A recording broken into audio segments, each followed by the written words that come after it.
L'avion qui annule les décrets. Bonjour les enfants. Aujourd'hui, nous allons raconter une histoire miraculeuse qui a eu lieu il y a moins d'une centaine d'années. En 1859, est né à Bagdad Rabbi Yehuda Petaya. Très tôt, il fut reconnu par ses pairs comme un érudit et un grand kabbaliste. À l'âge de 23 ans, il était déjà considéré par la communauté de Bagdad comme un kabbaliste de très haut niveau. La Kabbale, les enfants, est l'étude des secrets profonds de notre Sainte Torah. De jour comme de nuit, les gens se pressaient devant chez lui pour recevoir un conseil ou une bénédiction de sa sainte bouche. Grâce à son investissement dans l'étude de la Torah et de ses prières, il guérissait de nombreux malades, chassait les démons chez les gens possédés et bénissait les femmes qui ne pouvaient pas avoir d'enfants. Rabbi Yehuda décida de s'installer en Eretz Israël, mais 2 fois de suite, le pauvre, il échoua. Ce n'est que la 3e fois qu'il réussit à s'y installer définitivement pour y vivre jusqu'à la fin de sa vie. Le peuple d'Israël a vécu une période extrêmement sombre pendant la Deuxième Guerre mondiale. Les nazis avaient décidé de conquérir le monde et de se débarrasser de tous les juifs de la surface de la terre. Mais Baruch Hashem, ils n'ont pas réussi. En 1942, 3 ans avant la fin de la guerre, les nazis décidèrent de conquérir la terre d'Israël. Erwin Rommel et son armée allemande attaquèrent en direction du canal de Suez. Ces forces affrontèrent la 8e armée britannique afin de s'emparer du joyau du monde, Yerushalayim.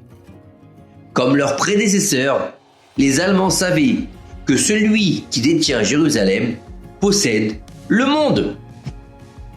À cette époque, Rabbi Yehuda Petaya avait fait son aliyah et vivait à Yerushalayim. Les troupes allemandes s'avançant à grands pas pour conquérir la Terre Sainte, il n'y avait plus une minute à perdre afin de faire annuler le terrible décret qui planait sur les Juifs d'Israël. Car si les nazis réussissaient leur entrée, le sort des Juifs d'Israël serait le même que ceux de l'Europe. Que Dieu nous en préserve.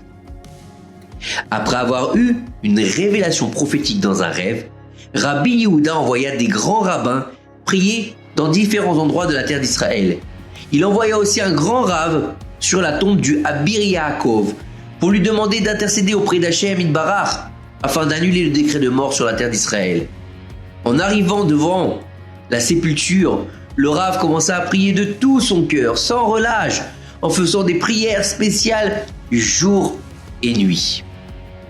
Un soir, un habitant dérangé par les prières appela la police anglaise afin de faire cesser le vacarme. « Oh, ça suffit, il y en a assez de toutes ces prières-là, tous ces religieux, ouf, ouf !» En les voyant arriver, le rave se tourna vers le juif qui l'a fait dénoncer et lui dit « Sache que si on réalisait ces téphilotes en Europe, la Shoah s'arrêterait immédiatement. Et si on m'empêche de continuer à prier, qu'adviendra-t-il alors de nous ?» Déstabilisé par les propos du rave, le voisin juif s'excusa auprès des policiers pour cette fausse alerte et regagna son domicile en promettant de ne plus importuner les saintes prières du rave. La bataille d'El Alamein faisait rage. Les familles vivant en Israël s'attendaient au pire. Tous les habitants étaient paralysés par la peur. Les bribes d'informations venant d'Europe sur le sort des Juifs leur glaçaient le sang. Les responsables communautaires décidèrent à l'unanimité que si Rommel et ses troupes entraient en Israël, les Juifs se donneraient la mort pour ne pas tomber aux mains des nazis et ne pas finir comme les Juifs d'Europe dans les camps de concentration. C'était un moment très difficile, les enfants. Ça faisait très peur. C'était très dur à vivre. On ne peut même pas comprendre quelle tragédie était en train de se mettre en place en Eretz Israël. Mais Rabbi Yehuda, ayant une confiance absolue en Hachem, demanda audience aux autorités anglaises du pays. C'est les Anglais qui gouvernaient Eretz Israël à cette époque-là. Pendant l'audience, Rabbi Yehuda expliqua aux responsables du pays l'urgence de la situation. Il demanda qu'on lui mette à disposition un avion avec un pilote afin de faire des téfilotes au-dessus de la terre d'Israël. Il demanda aussi l'autorisation d'être accompagné de 9 autres sadikim. Les autorités anglaises se trouvaient dans une situation quelque peu délicate. En cette période de guerre, allouer un avion de guerre à une bande de rabbins pour prier dans le ciel leur paraissait assez étrange. Bizarre quand même, qu'est-ce qu'ils nous veulent ces juifs? Ils croient que s'ils vont voler dans le ciel, ils vont prier dans le ciel, ça y est, on va gagner. Bon. Malgré tout, la stature de Rabbi Yehuda Pétaïa leur donna du courage. Ils voulurent croire au miracle des juifs. Ils savaient que les juifs, ils avaient des miracles. De plus, les nazis étaient sur le point de conquérir le pays. Il n'y avait plus de temps à perdre. On dépêcha alors une délégation afin d'organiser le vol du Rav et de ses collègues.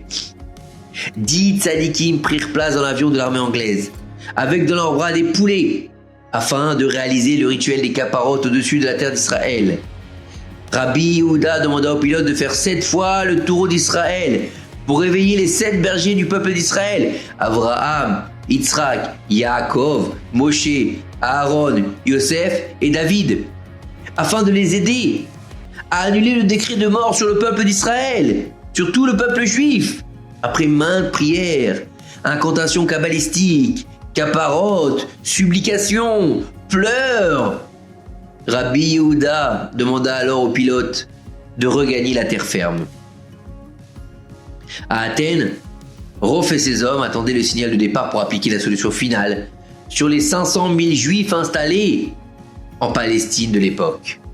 Ils devaient entrer en action dès que les troupes de général Erwin Rommel, que son nom soit effacé, auraient atteint leurs objectifs. Mais ce Shabbat-là, après les téphilotes des kabbalistes, le renard du désert fut stoppé net dans son élan par l'armée britannique, Ahel Alamein, et dut abandonner la conquête du Moyen-Orient. Grâce à l'action de Rabbi Yehuda, tous les juifs de la terre d'Israël furent sauvés, et les nazis ne revinrent plus essayer de les arrêter de force. Vous voyez les enfants, comment une prière sincère, faite du fond du cœur, en demandant à Hachem de nous sauver, peut annuler tous les décrets. Et même quand elle est faite dans un avion, alors à plus forte raison dans une synagogue ou dans un Beth Midrash. Aujourd'hui encore, chers enfants, il est de notre devoir de prier très fort vers Hachem, afin qu'il annule tous les décrets qui pèsent sur le peuple juif dans le monde, et qu'il fasse enfin venir de nos jours le Mashiach. Amen ve Amen. À très bientôt les enfants.